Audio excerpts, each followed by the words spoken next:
Hi guys, welcome to my channel.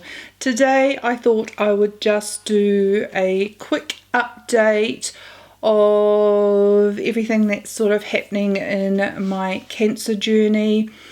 As you can see, I have chopped all my hair off in anticipation for the fact that in 3 days time I start my chemotherapy.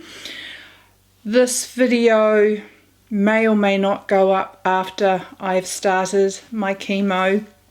As I said, I've got 3 days till I start. I haven't been filming as I've been recovering from my mastectomy surgery, and so filming's sort of been on the back burner.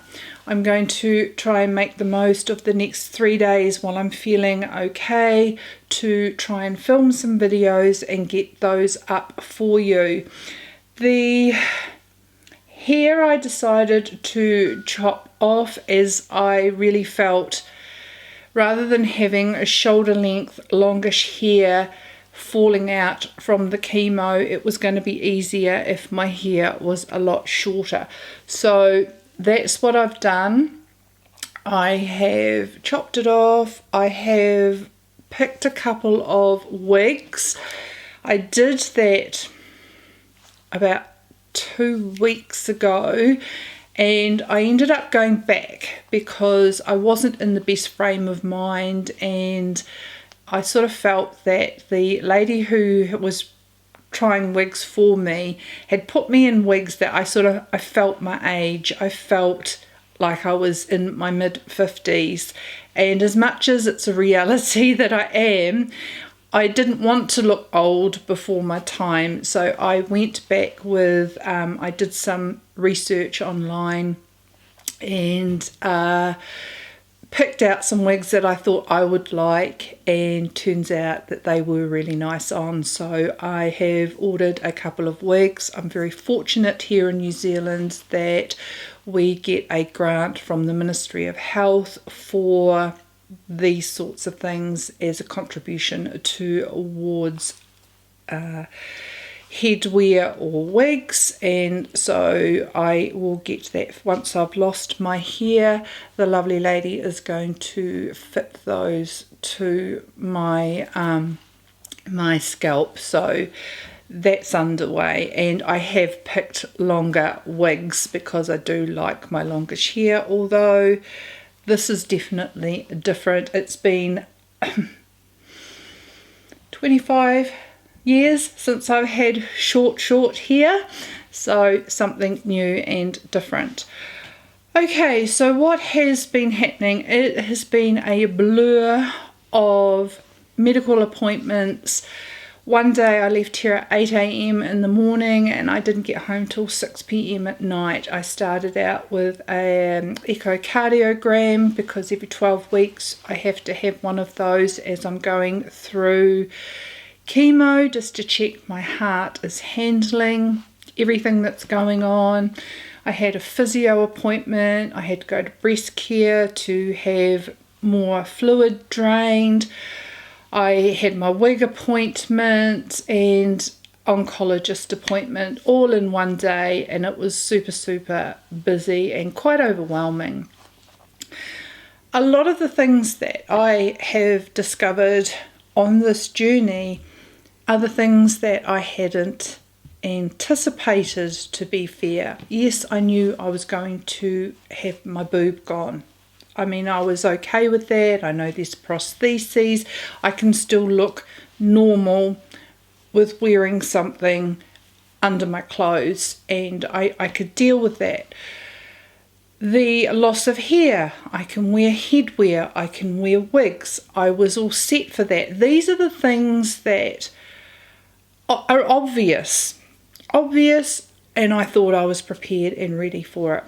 I have to say that I really do feel I have dealt with my surgery really well, recovered really well, and I'm really happy with that. It was a real shock once the dressing came off. It's not a pretty surgery. It's not delicate. It's not just a line with stitches. It's really ugly, to be fair. I found that really hard. I knew I was going to have a scar, but it is puckered, it is pleated, it is a really untidy scar. It looks like a shark attack, and that is the closest way I can describe it. It's not just your boobs gone and you've got a cut like the pictures show you. They are drawn, I have to say, of just a line across with the stitches. I am a puckered, horrible mess, and it goes from right under my arm right across to here, and the puckering and the pillowing of my flesh is hard to look at. My husband does not want to see it at all. He just says I can't unsee that, and he's always been a boob guy and has always been very complimentary of how I look, and he just doesn't want to see it, and I don't blame him, because I struggle to see what's looking back at me in the mirror. But I know that in a couple of years' time I can have reconstruction surgery and I can get over that hump. Some of the things that I have struggled with are the things I was not anticipating. The discomfort sleeping is incredible. I have to sleep with my arm elevated and away from my body. I am not to have my arm close to my armpit, because I've had the majority of my lymph nodes removed from this underarm. I've had 29 lymph nodes removed, 4 tested positive for cancer. The PET scan did indicate that I didn't have any tumours anywhere else that they were confident hadn't spread. I am really concerned, because on the day of surgery I did feel a lump here, and it's concerning me even more today. This was the size of a pea on the 7th of December, and it hasn't gone away, and it's got bigger. And so I'm going to email my oncologist every time I wash my face or put creams on my face. It hasn't gone away. I mentioned it on the day of surgery, and they felt that the PET scan was clear and that it was probably from my biopsy and things like that. But it's been 20 days since I first felt that, and it's got bigger. It hasn't gone away, so I'm going to have to draw some attention to that, because my biggest fear is that this went on for so long and undetected that it could have spread, and yeah, that quite concerns me. The results from the histology of testing my breast tissue was that it was a very aggressive cancer. It was 100 millimeters large, which is big for a tumour in the breast, and it was made up of several tumours. It was progesterone and estrogen positive breast cancer, and I tested negative for HER2, which was a real bonus. I am starting my chemotherapy in 3 days. That is going to go on for 6 months. I start with 4 rounds of intensive chemo. My first one in 3 days, then there's a 3-week break, another one, a 3-week break, and I do that 4 times. Then after that 12 weeks, I then start another round of chemo, and that is a 12-week program with weekly chemotherapy sessions, and they are all intravenous chemotherapy treatments. I am using my medical insurance and paying the difference and going private because there is a 6 to 8 week delay to get into the public system, and I'm just really concerned about the whole COVID. Omicron is in New Zealand at our borders in managed isolation. They have opened up borders within the country, and it's just spreading. And I think after Christmas, they've done it so people can be with their loved ones at Christmas, and that's fantastic. But I just fear that the rates of COVID cases will go up, and that would affect treatment times if I went public. So I have decided to go private. Lucky enough that we've worked really hard over our lives to have a little bit of backup to be able to pay the shortfall in the insurance costs. We pay, insurance covers 80% of my costs, and then I pay 20%. So for the peace of mind of getting good quality care, the quality care you get at public is identical and wonderful and perfect. It's just the time factor for me. After chemotherapy, I will then do a course of radiation, and I will also be doing hormone therapy as well. So they're giving me the works to hopefully, as my oncologist said, if any microscopic amounts of cancer have passed through my lymph nodes, that they can catch that and sort it. Now I got sidetracked. Sleeping at night is really difficult. I have to sleep with my arm elevated. I am a tosser and a turner. I love sleeping on my side, and now I can't. So I am finding I am not sleeping very well and not sleeping for very long because I get really uncomfortable. So that is something I didn't anticipate. Not from my chest point of view, but I didn't realize how bad the arm was going to be. I have to wear a compression sleeve all day, every day, and this is because of the risk of lymphedema.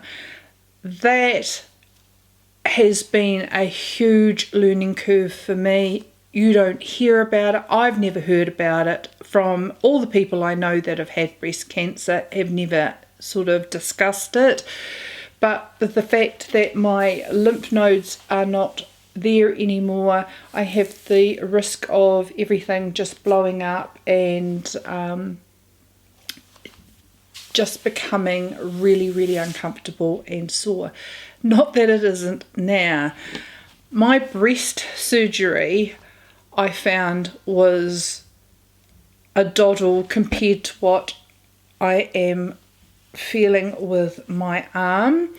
The only real pain that I felt on my chest was coming out of recovery, and it was horrific, and they gave me fentanyl, and after that I found everything settled. I had my drains and everything was okay. My arm is another matter. Now I have to do lots and lots of exercises, and I cannot get my arm up higher than this. I've got lots of cording which is wrapping around under my chest and across and right down my arm.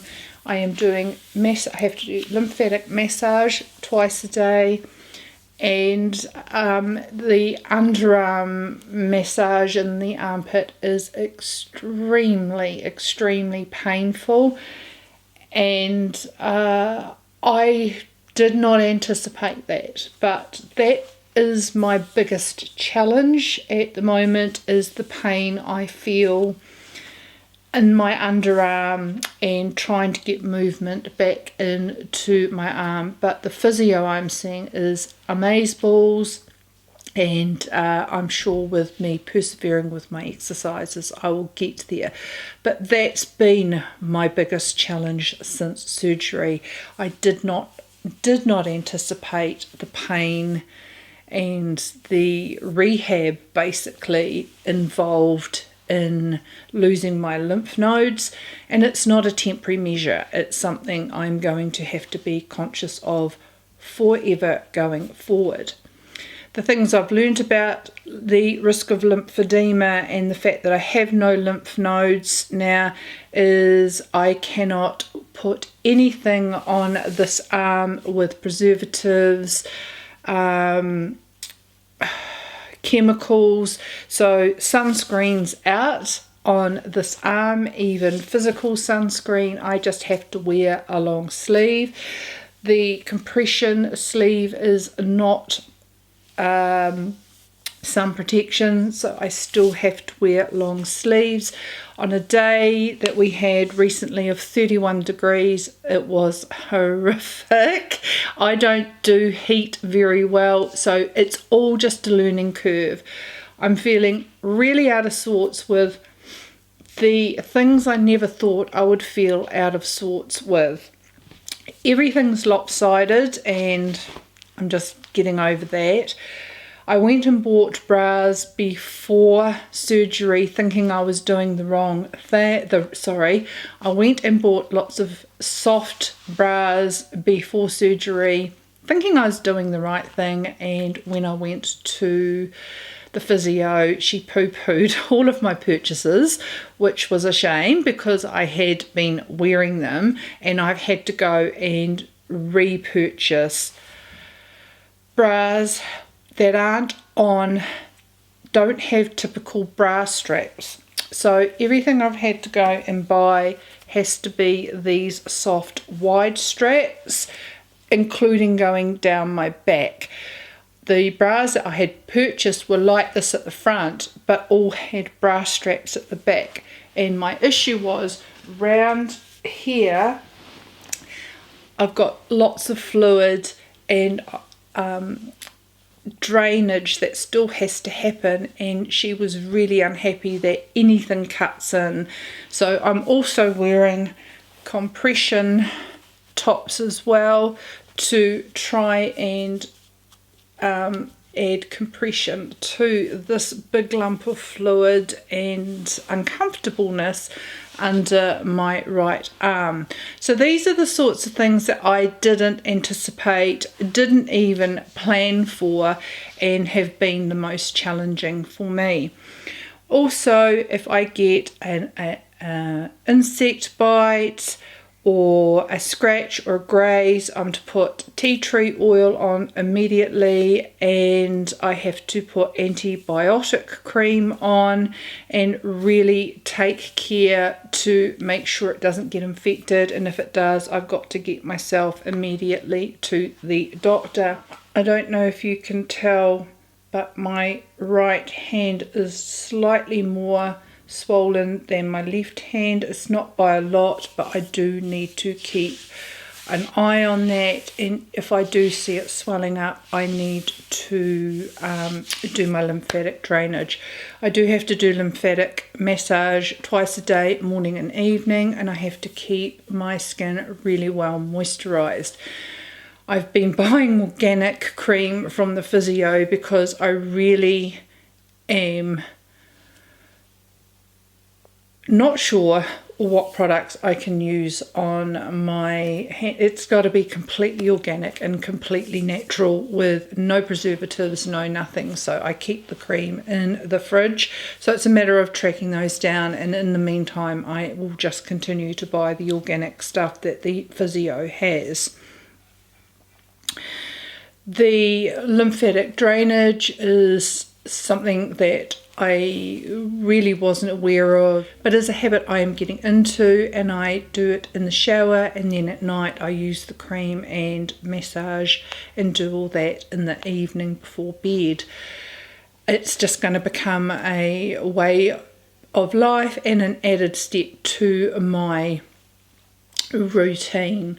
Finding clothes. I've been struggling, especially in the heat. It's been quite warm here, and our height of our summer, the warmest it's been in a very short period of time, because the weather's been rubbish up till now, but then it's just got really, really hot, is finding clothes that are comfortable, loose, practical. I don't feel like I'm wearing a tent. It's all those things that are probably impacting me more, is that I just feel uncomfortable, and I don't want to feel like I don't want to feel rubbish. I still want to feel feminine and that I care.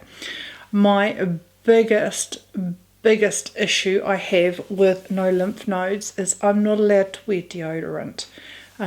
Nothing over this side from the armpit up. And I am not a person that feels comfortable if I'm not smelling nice. So to not be able to wear deodorant, I'm super conscious of body odor. That is probably the second hugest issue, apart from being uncomfortable and not sleeping and being sore, is the fact that I don't want to smell. I want to smell beautiful. I want to smell nice. And I'm super conscious of not being able to wear deodorant on my right side. I am forever apologising to the medical people that I have wiped and I have tried to clean before I've come. I apologise if, and it's probably more me, but those sorts of things, after being somebody who's been totally into makeup,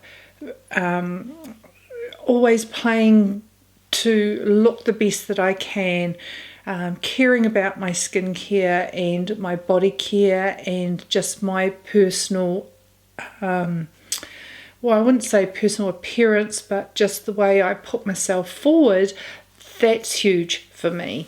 I do sweat and I'm really conscious, and it brings back quite hurtful memories of my mum when she had breast cancer, and she was a large lady. And my mum, I can never forget her commenting when things got bad on her chest and were starting to be quite severe in her last days. She said she didn't realise that things were turning bad in her chest. She just assumed because she was fat and overweight that she smelt because she was sweaty and overweight, and that hurt me when she said that.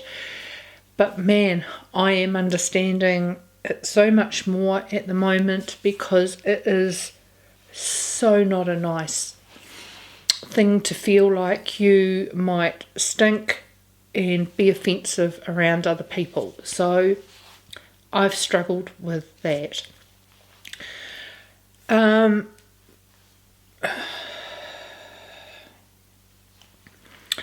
Christmas Day was amazing here. I feel really bad that we were home for Christmas. In a way, it was the first Christmas at home in 25 years. My children had never had a Christmas in Christchurch. We are always away for Christmas Day. We spend it camping with our best friends and their family. Our kids have all grown up together. My brother and his family, our kids, the cousins, they've all had Christmases and everything together. But we had it at home this year because I can't go away. So many things with all the medical appointments, the risk of infection because we're camping and we're 40 minutes away from the nearest township, the risk of COVID because where we go is one of the most unvaccinated populations in the country, so we had to factor that in.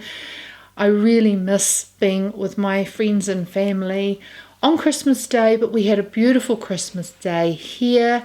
I got very spoilt. I got an Apple Watch from my son and my husband, because they were really wanting to encourage me to get walking, get physical, and be as healthy as I can to get through this.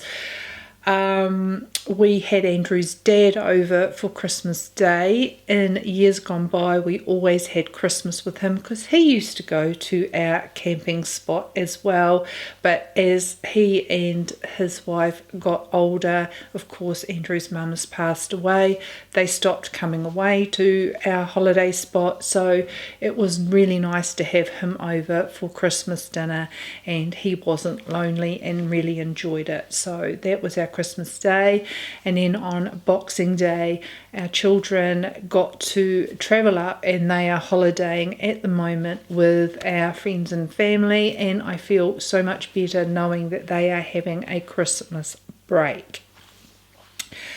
I think that's everything I needed to cover, guys. As I said, chemo starts in 3 days. I've been told I will lose my hair within 7 to 10 days after that. I'm sorted there. I'm okay with that. It's just my pain, and I know I'm expecting to be unwell with the chemo. I'm all ready for that. It's these things I didn't know about that have really thrown me for a loop. The deodorant, the smell, and the pain in my arm, but I'm sure we will get on top of that. It's just the things I wasn't anticipating and expecting. I just want to say thank you to everybody. I am just so blessed to have your well wishes, your comments, you're keeping in touch with me through Instagram as well as here on YouTube. I really appreciate it. There's a couple of ladies I need to reach out to again. I will do that. It's just been really overwhelming the last few weeks with so many medical appointments. There's a couple of you who are going through the same thing, and I will reach back out to you and see how you're going. You tugged at my heartstrings with your stories, and my love goes to you. I hope you are doing all okay. I will be in touch, and just thank you everyone for your support and your understanding as things will change with my channel. I'm still wanting to do all the makeup thing. There may be some wig videos coming, because I did nab a couple of clearance wigs with Boxing Day sales yesterday. They were really, really cheap. They weren't the colours that I was trying to stick to for my wig wardrobe, but they're something different. So there may be some wig videos as well, and just videos updating you on how my skincare, my beauty regime is changing through this process.